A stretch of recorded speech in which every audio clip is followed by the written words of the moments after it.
नमस्कार। YouTube पर लगातार करियर गाइडेंस को लेकर के पिछली सफलताओं को देखते हुए आज कक्षा 12 में कृषि विज्ञान देने वाले विद्यार्थियों के भविष्य के बारे में हम चर्चा करेंगे। तो कहा जाता है, सोचने से कहाँ मिलते हैं तमन्नाओं के शहर, सोचने से कहाँ मिलते हैं तमन्नाओं के शहर, मंजिल को पाने के लिए चलना पड़ता है। आइए चलते हैं आगे की ओर। साइंस स्ट्रीम में 12th में एग्रीकल्चर करियर ऑप्शन यानी कृषि विज्ञान में भविष्य क्या क्या हो सकता है। सबसे बड़ी संस्था भारत के अंदर एक अपेक्स बॉडी के रूप में, कृषि की नियामक बॉडी के रूप में है ICAR, Indian council of agriculture and research. इसके अंदर प्रवेश के लिए आपके बेसिक रिक्वायरमेंट्स जो है, प्राथमिक आवश्यकता वो है कक्षा 12 साइंस स्ट्रीम से की हो, चाहे वो साइंस मैथ से हो, चाहे साइंस बायो से हो, चाहे साइंस एग्रीकल्चर है। इन सब से अगर मिनिमम 45% के साथ साइंस से 12th की है, वो विद्यार्थी ICAR में प्रवेश लेने का पात्र है। ICAR के अलावा विभिन्न राज्यों या राज्य सरकारों द्वारा अलग अलग स्टेट्स की भी अपनी अपनी एग्रीकल्चर यूनिवर्सिटी है, वो भी एक जेट के माध्यम से, प्रत्येक राज्य में एक जेट के माध्यम से एडमिशन होता है। जेट यानी JET, जॉइंट एंट्रेंस एग्जाम यानी संयुक्त प्रवेश परीक्षा के रूप में। उसमें भी 5 विषयों के प्रश्न आते हैं, फिजिक्स, केमिस्ट्री, मैथ, बायो और एग्रीकल्चर, बायो यानी बायोलॉजी। इनमें से कोई भी 3 विषयों के प्रश्नोत्तर प्रतिभागी को करने होते हैं। जो भी फिजिक्स, केमिस्ट्री, मैथ, बायोलॉजी और एग्रीकल्चर में से 3 विषयों के प्रश्न कर लेता है, अच्छे स्कोर प्राप्त करता है, उसको जेट के माध्यम से राज्य स्तरीय विभिन्न कॉलेजेज और यूनिवर्सिटी में प्रवेश मिलता है। राजस्थान में ऐसे 2 विश्वविद्यालय हैं, एक तो बीकानेर कृषि विश्वविद्यालय बीकानेर और दूसरा महाराणा प्रताप कृषि विश्वविद्यालय Udaipur.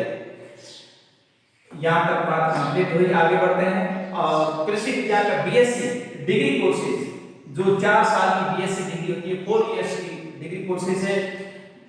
Bachelor of science in agriculture किया जा सकता है, BBA एग्रीकल्चर में किया जा सकता है, BSc यानी bachelor of science agriculture and biotechnology, BSc biotechnology agriculture की बायोटेक्नोलॉजी में किया जा सकता है। BSc genetics and plant breeding, BSc genetic and plant breeding में भी की जा सकती है। और BSc soil science and water management, भू विज्ञान और जल प्रबंधन के क्षेत्र में भी BSc की जा सकती है। एक कोर्स होता है BRS यानी बैचलर इन रूरल स्टडीज, ग्रामीण अध्ययन में भी BSc की जा सकती है। एक उसके बाद आता है डिप्लोमा कोर्स। डिप्लोमा कोर्स 1 साल का होता है, 1 इयर्स का डिप्लोमा कोर्स है। और डिप्लोमा में एग्रीकल्चर में डिप्लोमा किया जा सकता है। डिप्लोमा इन फार्म मैनेजमेंट यानी क्षेत्र प्रबंधन या खेत प्रबंधन में किया जा सकता है। डिप्लोमा इन वेजिटेबल्स प्रोडक्शन यानी सब्जियों के उत्पादन में डिप्लोमा किया जा सकता है। और diploma in food and feed technology यानी खाद्य और बीज उत्पादन की जो टेक्नोलॉजी है, प्रौद्योगिकी है, इसमें भी डिप्लोमा किया जाता है। इसके साथ ये सर्टिफिकेट कोर्सेज, ये 2 इयर्स का सर्टिफिकेट कोर्स होता है। Certificate course in bio fertilization production, और बायो फर्टिलाइजेशन जैव विविधता के क्षेत्र में काम आने वाले सर्वाधिक का उत्पादन करने के लिए प्रोडक्ट किया जा सकता है। Certificate in commercial flower production, वाणिज्यिक फूल उत्पादन में भी सर्टिफिकेट किया जा सकता है। सर्टिफिकेट इन होम गार्डनिंग, घर के आगे जो छोटे-छोटे लॉन उद्यान वगैरह लगाते हैं, उसमें भी सर्टिफिकेट कोर्स किया जा सकता है। सर्टिफिकेट इन ऑर्गेनिक फार्मिंग, जो वर्तमान में ऑर्गेनिक खेती की और वर्मी कंपोस्ट की ओर सबसे ज्यादा बढ़ा जा रहा है, सरकार भी इसकी प्राथमिकता देती है, इसमें भी सर्टिफिकेट किया जाता है। Certificate in food and safety, इसके अलावा वेरियस टाइप अदर्स कोर्सेज हैं जिसके अंदर सर्टिफिकेट, डिप्लोमा और डिग्री कोर्स किया जा सकता है। 30 से अधिक सब्जेक्ट है जिसमें एजी वाला भाग ले सकते हैं।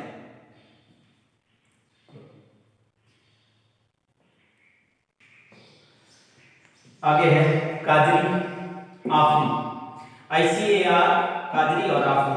काजरी का मतलब central arid zone research institute यानी केंद्रीय शुष्क क्षेत्र अनुसंधान संस्थान, केंद्रीय शुष्क क्षेत्र अनुसंधान संस्थान, जिसकी स्थापना 1963 में हुई। और साथ ही आफरी एरिड फॉरेस्ट रिसर्च इंस्टीट्यूट यानी शुष्क वन अनुसंधान संस्थान, ये दोनों जोधपुर में स्थित है। राजस्थान के विद्यार्थियों के लिए विशेष सीटें होती है 20-20।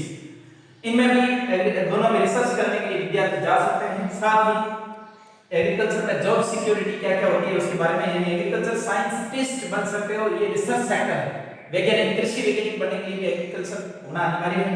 एग्रीकल्चर इंजीनियरिंग बन सकते हो, इंजीनियरिंग कर सकते हो आप एग्रीकल्चर के अंदर, और एग्रीकल्चर टीचर्स बन सकते हो, क्रॉप कंसल्टेंट बन सकते हो, फसल सलाहकार के रूप में, क्रॉप कंसल्टेंट के रूप में, और फार्म मैनेजमेंट कर सकते हो, पेस्ट कंट्रोल एंड टेक्नीशियन बन सकते हो, पेस्ट कंट्रोल एंड टेक्नीशियन बन सकते हो, फूड टेक्नोलॉजिस्ट बन सकते हो, खाद्य तकनीकी या प्रौद्योगिकी उसकी सलाह के रूप में, और एग्रीकल्चर फार्मेसी करके एग्रीकल्चर की खाद बीज की दुकानें वगैरह हैं उनको बारे में भी चलाया जा सकता है।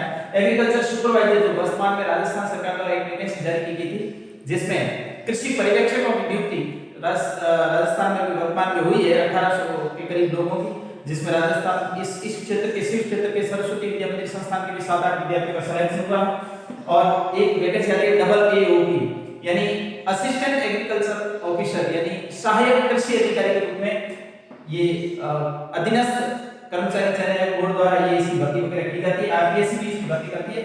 साथ ही ये होता है BBMS, अगर कोई भी पशु चिकित्सक बनना चाहता है व्यक्ति तो उसके लिए 12th में एग्रीकल्चर बायोलॉजी के साथ फिजिक्स होना अनिवार्य है। अगर कोई पशु चिकित्सक बनना चाहता है तो उसके लिए फिजिक्स यानी भौतिक विज्ञान होना बहुत जरूरी है। केमिस्ट्री के साथ में तो उसमें नहीं जा सकता। Bachelor of veterinary and medical surgeon बनना चाहता है तो उसके लिए एक है IBPS, अखिल भारतीय लेवल पर सारे बैंक है वो एक साथ मिलकर के बैंकर के रूप में उन्होंने जो है जो अपनी भर्ती है उसको निकालने के लिए एक संस्था बनाई है जिसका नाम है institute of banking personal selection. Institute of banking personal selection group में वो एक भर्ती निकालती है AFO यानी एग्रीकल्चर फील्ड ऑफिसर, कृषि क्षेत्र अधिकारी के रूप में। तो IBPS और AFO ये मिलकर के एक भर्ती निकालते हैं हर बैंक के अंदर एक कृषि अधिकारी के रूप में जो फील्ड ऑफिसर के रूप में होता है, एग्रीकल्चर फील्ड ऑफिसर के रूप में। और इसके अलावा वेरियस टाइप ऑफ वैकेंसीज है जो इंडिया भर में आती है। इसके साथ ही ऑल इंडिया सर्विसेज की जो UPSC और PCSC यानी स्टेट लेवल की जो RPSC की तरह जो सर्विस बॉडी होती है, सिलेक्शन बॉडी होती है, उसमें भी यानी कृषि स्नातक बनने के बाद में हर क्षेत्र में व्यक्ति जा सकता है और कोशिश करे तो बिल्कुल गया भी है। तो संघर्ष के मार्ग पर वीर चलता है, संघर्ष के मार्ग पर वीर चलता है, वो ही इस संसार को बदलता है, जिसने अंधकार मुसीबत और खुद से जंग जीती, सूर्य बनकर वही निकलता है, सूर्य बनकर वही निकलता है। जय हिंद।